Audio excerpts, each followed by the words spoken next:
Welcome back to the channel. Today we're doing part 4 of the Grogu build. Today is all about programming, so let's get started. I have Grogu right here. I also have a 6-volt battery for the batteries, and I'm on Pololu's website. So we have, and I'm going to turn Grogu around here for a second. I've detached the board here just so that the board is not connected here because I think it's going to interfere with the movement. So at the moment, at least the cord is going to interfere. So I don't want it to interfere with the cord. So I'm going to just have the board floating free for the moment. We also need a USB, standard USB to, I believe this is a USB-B connector. Same one here as on the Maestro. And we're going to need to plug this into the computer here in a minute. Before we do anything with the model, we're going to work on the website first. First thing we need to do is we need to go to Pololu's website. And then in the search bar here, the search section, I'm going to type in Maestro. And you'll see Maestro USB servo controllers. We're going to click on that. We have all of their different controllers. I'm going to select the overall category of Maestro USB servo controllers. That's going to give me my 4 options. For this project, we are using the Micro Maestro, which is a 6-channel servo controller. There is a very nice video here on how to download the program, how to find the manual, as well as how to program and use the Maestro and get it to move some servos. I'm going to do something that's very similar to this, but this little video here on Pololu's website is super handy. If you're at all lost, you can go back and look at that, and they make it very simple, and they show how easy it is to use this board. I'm not going to show the video. I'm going to go to the Micro Maestro. You could go to any of them, but I'm going to go to the Micro one because that's the one we're using. There are diagrams that tell you exactly what the channels are. So here, servo power. This is where I have plugged in the power going from the switch. So we installed a switch on this. This lower servo right here, that's going to turn the whole head, is in channel 0. So that's plugged in right there. And you can see clearly it's marked which one's the signal wire, which one's the positive wire, and which one's the ground. And then channel 1 and 2 have the 2 servos that are attached to this upper piece.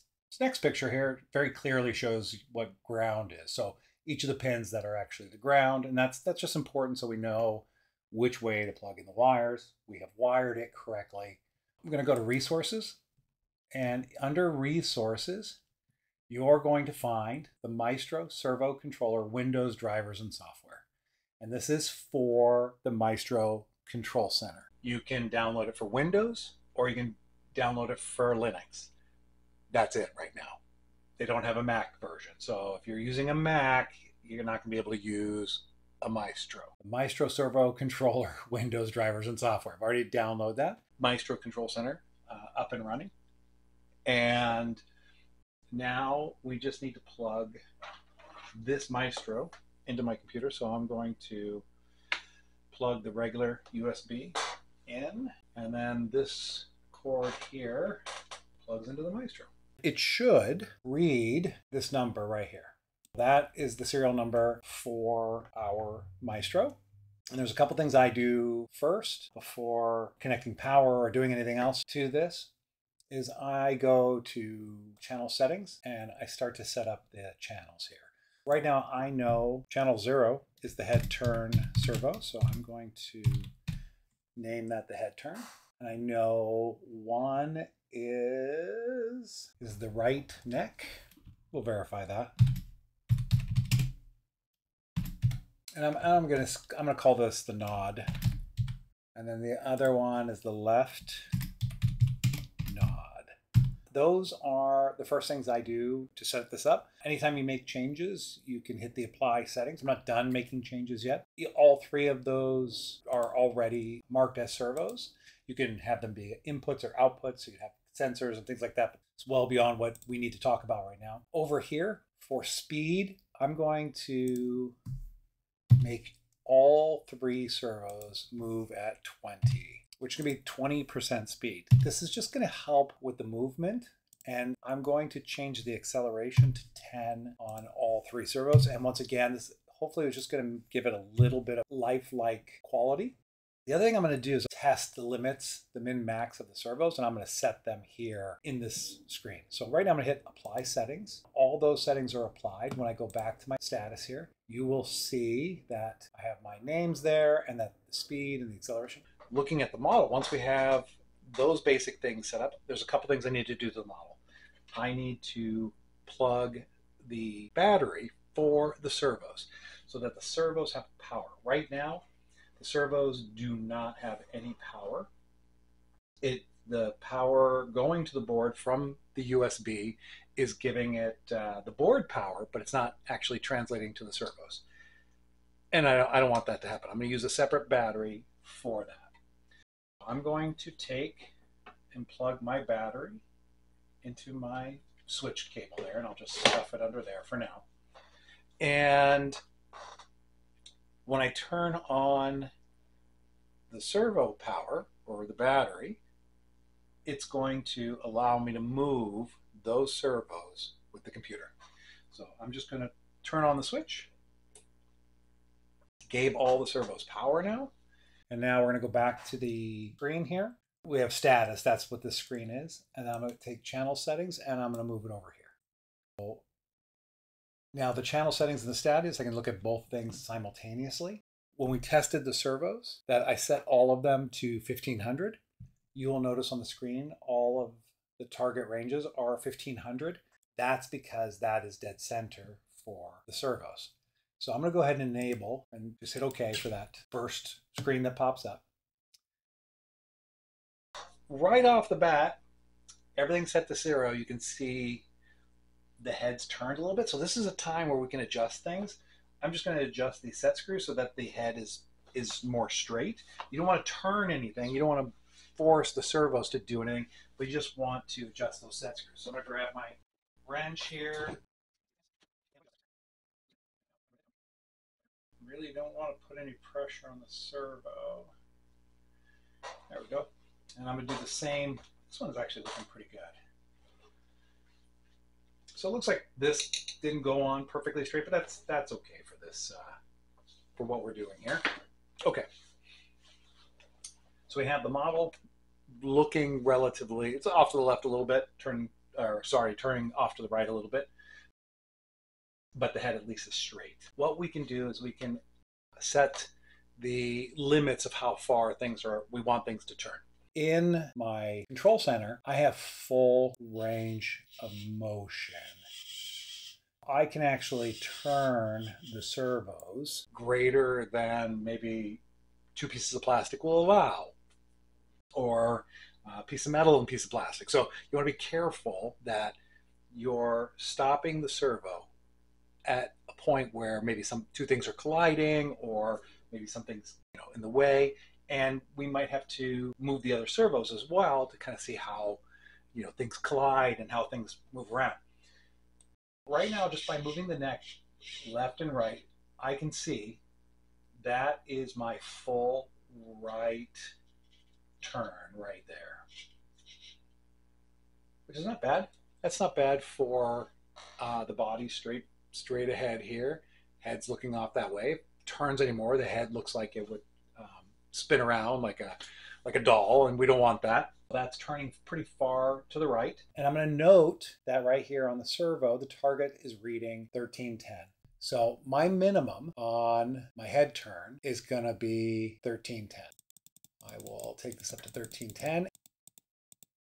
There's increments here. So 1312 is where I'm going to wind up. For my max is going to be the opposite way. So my max, so we're back to center. That's 1500. My max is going to hit, looks like my max. I am going to go to about there. That's going to be 1920-ish. So on my channel settings, I'm going to come down to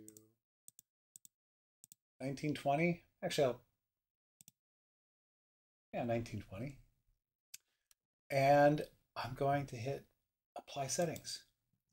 So now that clears my check marks here. So we have to re-enable the servos. I'm just going to re-enable the head turn here for a minute. And now when I move the head,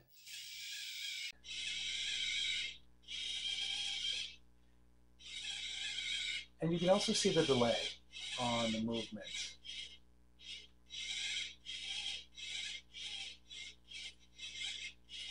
Let's do the same thing for the right and left nod. I'm going to, let's look down, shall we? And for these servos, it's going to be opposite direction.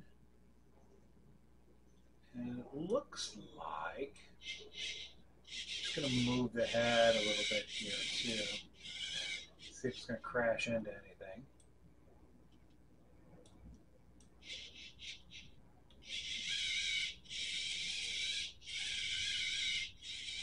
So that looks pretty good. Looking down, that is perhaps down enough.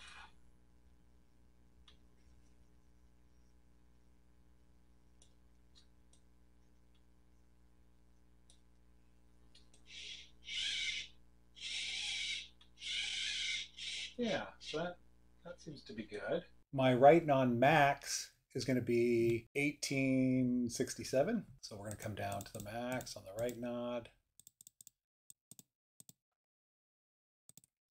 So we'll go 1856. And then on my left nod, the target is 1163. So that's going to be my min.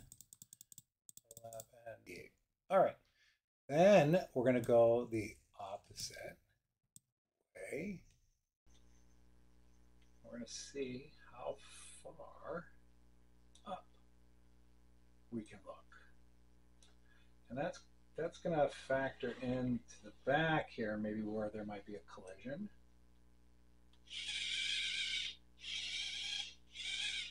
Seems pretty good.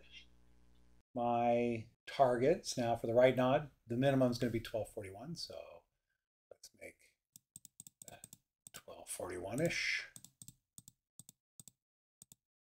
Okay, 1248 it is. And then the max on the left nod is going to be 1794. 1792. Okay. All right, so I'm going to apply settings. And we're going to re-enable the servos. We can look up. We can look down. Turn. Do all that. Okay, so these are basically the motions that we're programming into this model right now. Is it looking up and down? I'm going to bring the head back up here. And if I just raise one, you can see that the head, and I can be even more, I can bring the head into the center here. We can give it, bring both sides, or both sliders to the same side, you get this head tilt. If I go to the opposite side, you get the opposite tilt. Now let's actually program it. So I'm going to bring everything back to center here. All of this is now, the channel settings are all set. I should just see, which one is this one? I have these mislabeled, so I'm going to rename these. And it just means which side of the body it's on. Okay, and we're going to apply settings. Okay. Bring our servos back on, and I'm going to close this. The next thing we want to look at is the actual sequence. So we're going to now program a sequence into this model. I'm going to take the sequence and I'm going to move it over here. This is going to allow me to have a little bit of room here.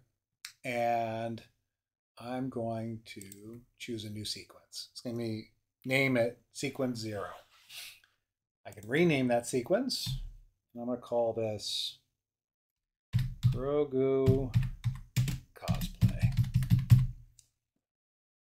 The model is looking forward. Grogu is looking forward. Head is nice and straight and flat. And everything, if you look on the Maestro control board, everything is in the center. And we're going to make that frame 1, or sorry, frame 0. We just saved this look for the first frame. For my second frame, I'm going to turn the head this way a little bit. And I'm going to have this guy look up a little bit. So now the model is turned to the left and looking up a little bit. And I'm going to hit save frame 1. We are on frame 2. And I was just going to give it a little bit of a nod. And we're going to bring down the opposite side here just a little bit. And we're going to go save frame 2. You will notice every time I save a frame that it's adding 500 milliseconds as a duration for the character. And we're going to be able to go back and change that duration as we need to.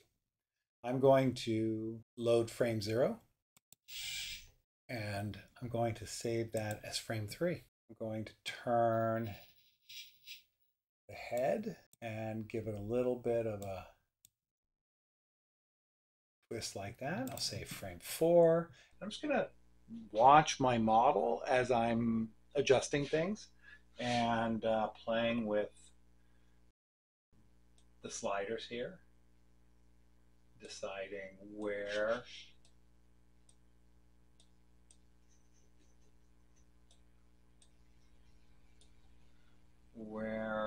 frames. That's frame 5.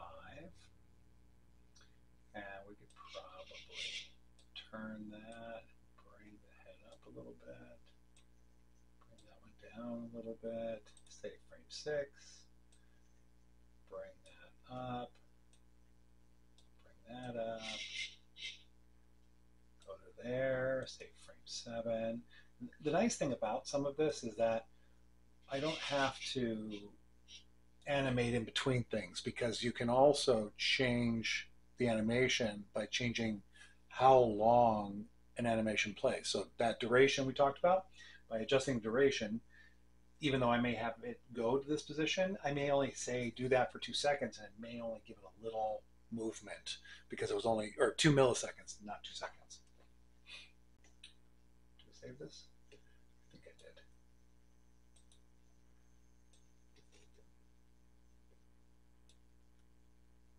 Frame 9.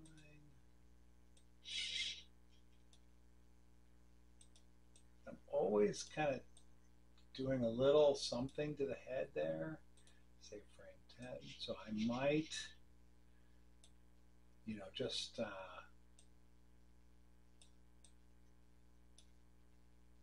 little subtle movements. So we'll see how that plays out. So I'm up to frame 11 already.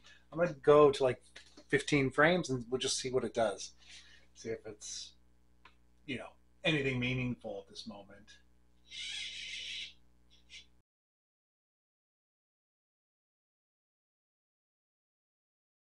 Back to center.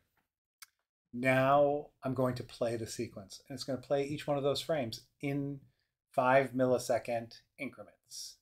We'll watch it here first.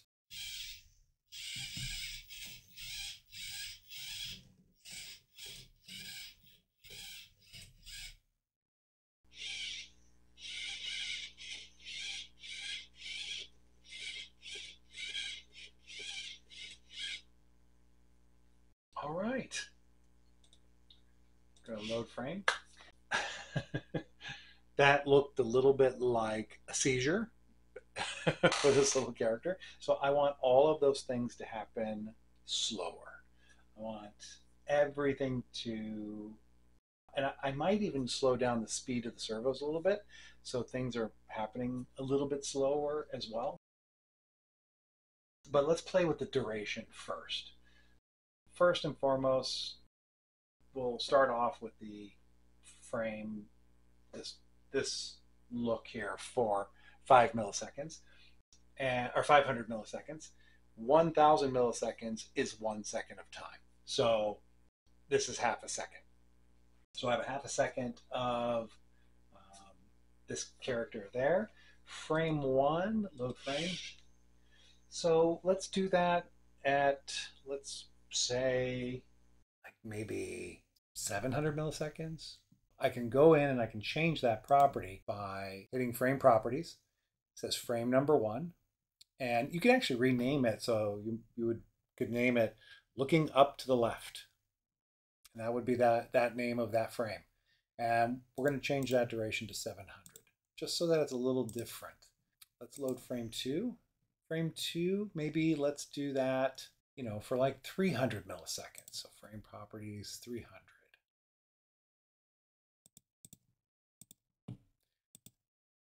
Load frame. Let's do that for 300 as well.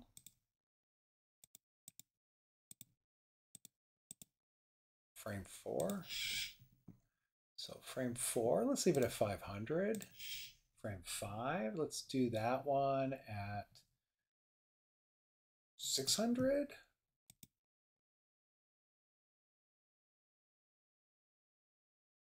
And you'll see by just changing these couple of frame properties what it does to the animation. Load frame. Sorry, frame properties. We're going to make you 400. Load frame.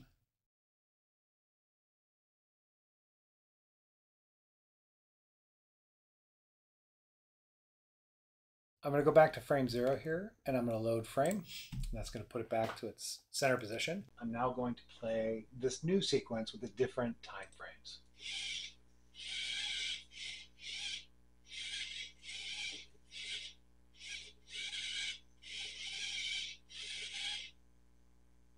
So that's not bad. It's a little bit different. Let's load that frame. Let's also go back to the channel settings now, and let's make the speed of the servos 10 across the board. Oops.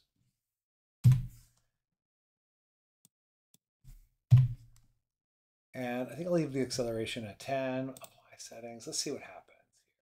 Play sequence.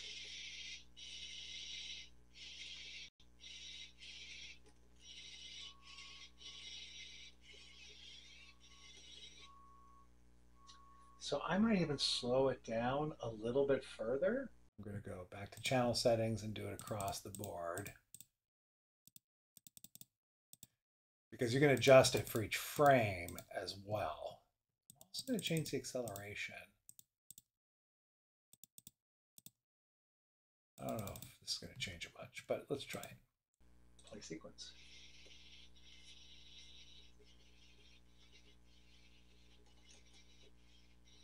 So now you'll notice it's not actually getting to the endpoints because there's not enough time, because it's moving so slow. Let's just look at that here on the monitor really quick. You can see the servo's not actually reaching its full destination before it has to move again. So when I play the sequence, you can see that the servos aren't actually making it to their endpoints because everything's moving so slowly. So I think I need a little more speed out of it. The motions are a little too soft right now. Okay, let's play that sequence again.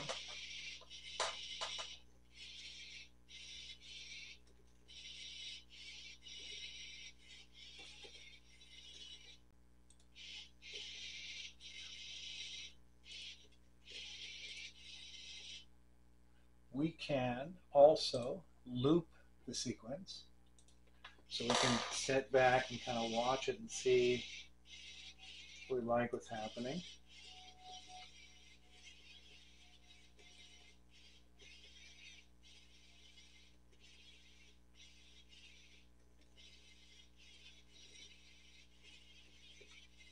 Hit stop sequence, and we'll go 0. One of the things I'm going to do is I'm going to take everything up to over 1,000, so everything up to a second, except for 0. So I'm going to go frame properties.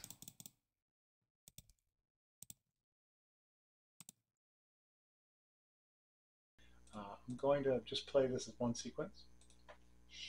See what happens.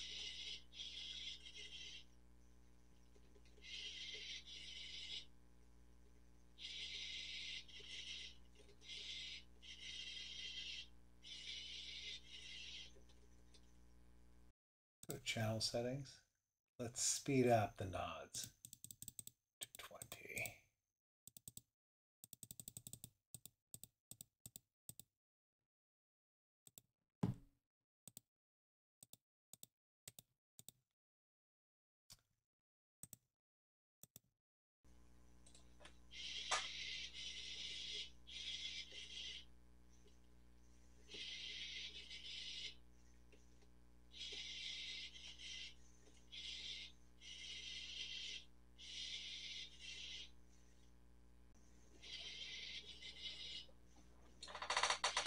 So we had stopped the sequence. So right now we can add a little bit more variety to it by choosing a random frame, and I'm going to hit load frame. I'm going to save it as 21. That made it 500 as opposed to, it was originally 800. So I'm going to pick another frame. And actually, I'm going to change this frame properties. It was originally 800. I'm going to make it 400. Another frame, frame 10, load frame.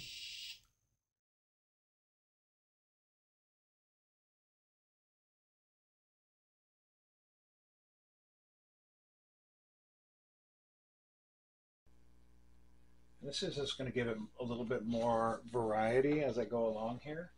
And I'm right now just going to play around with this program here to see about how I can adjust and, adjusting the speed, adjusting the acceleration, and then ultimately the duration of the movement, and see what I can get in terms of the overall animation. And this is the fun part about it. This is the part where you can kind of play with it and make it your own thing.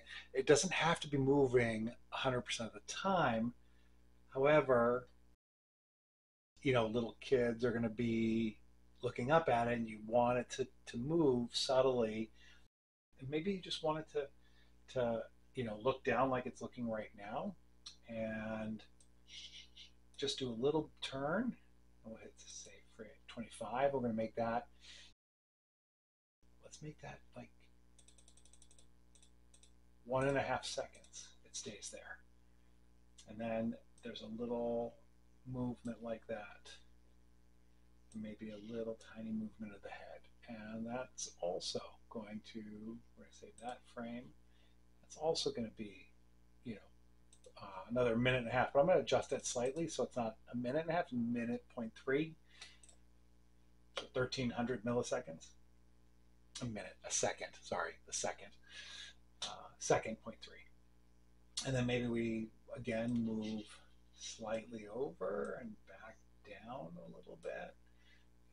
Save that, and we're going to adjust the frame properties up again, 1,600 milliseconds, and just to kind of see what that looks like. So we'll load that, play sequence.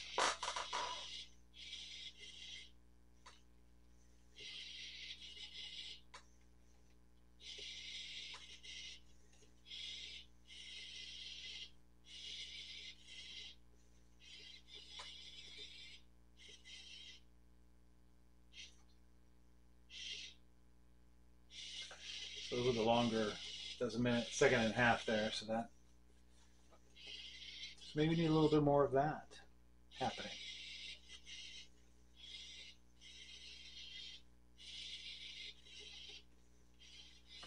So like I said, I'm going to play with this a little bit. And then we can take a look at the whole animation. Okay, so I think I'm to a point where I'm pretty happy. Let me play the sequence for you.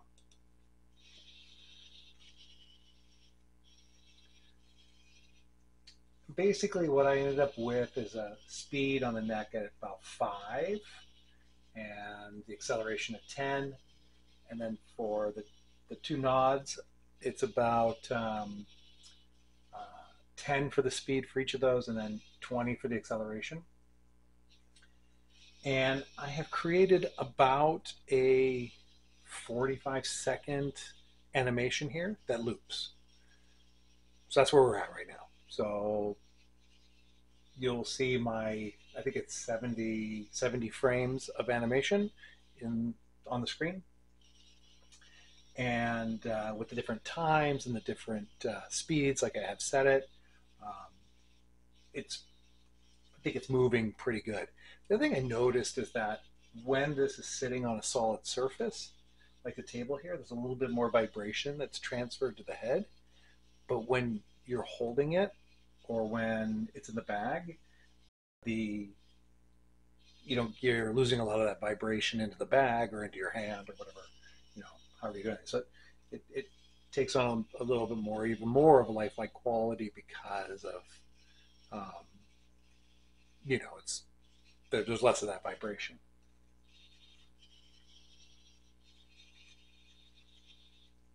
And like I said, it's playing in a loop now. So now the next thing to do is to transfer that into a script that's going to run on the Maestro on startup.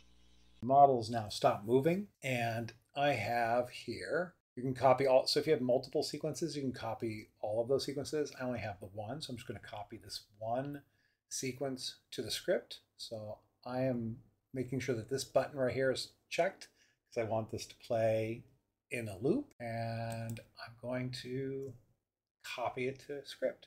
And basically it has created a script, everything we were just seeing there in terms of it running. I'm going to click the little checkbox here, run script on startup, and that's it. I'm going to hit apply settings, stop the script to stop the model, and I can now disconnect Grogu from the computer.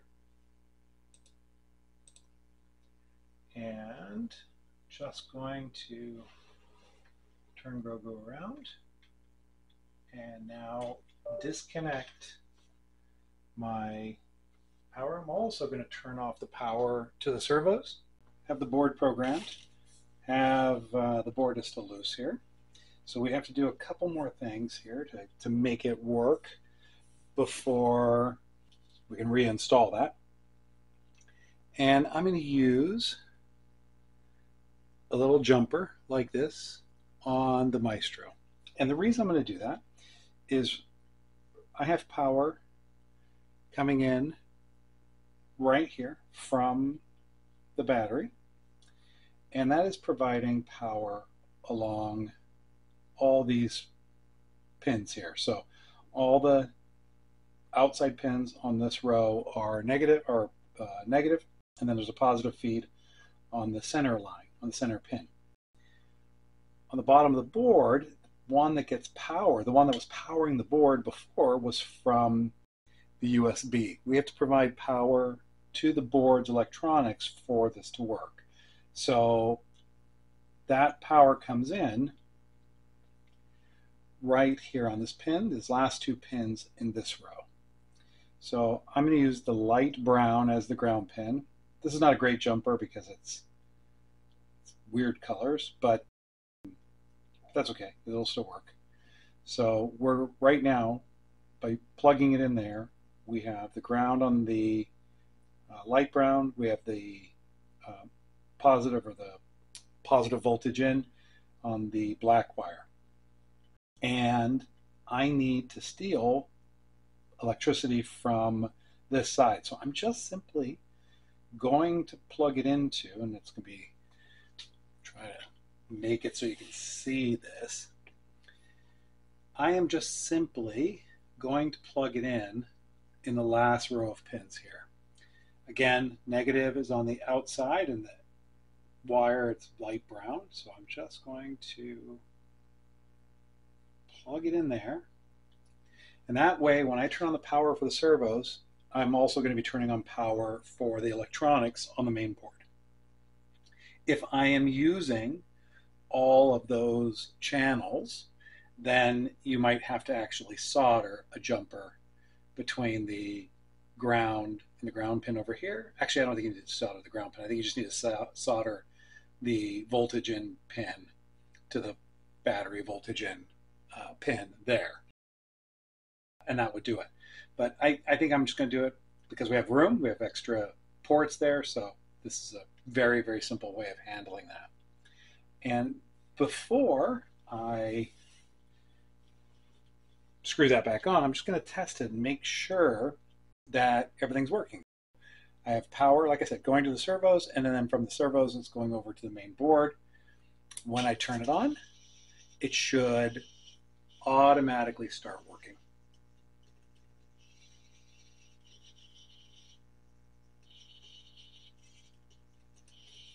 And we're getting it to work just fine. Now, with all animatronics, you don't want to stop the head from moving. You don't want to grab it. You don't want to put force on this in any way, because that could damage the servos or damage the board. So you just want to be cautious about how far the head moves. If it's up against your body, you don't want that servo trying to push the head into your body or something like that. So you're going to have to adjust the animation depending upon how it sits on you and how it sits in the bag.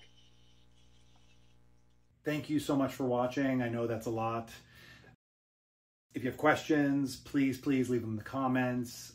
Again, there are lots of great resources on the Pololu website. So if you're wanting to learn more about programming a Maestro, you definitely can go there and check out their builds and what they shot in terms of a video and tutorial for creating motion. Hopefully my explanation was clear. Again, by all means, please leave direct questions in the comments, and I will be happy to answer them as best I can.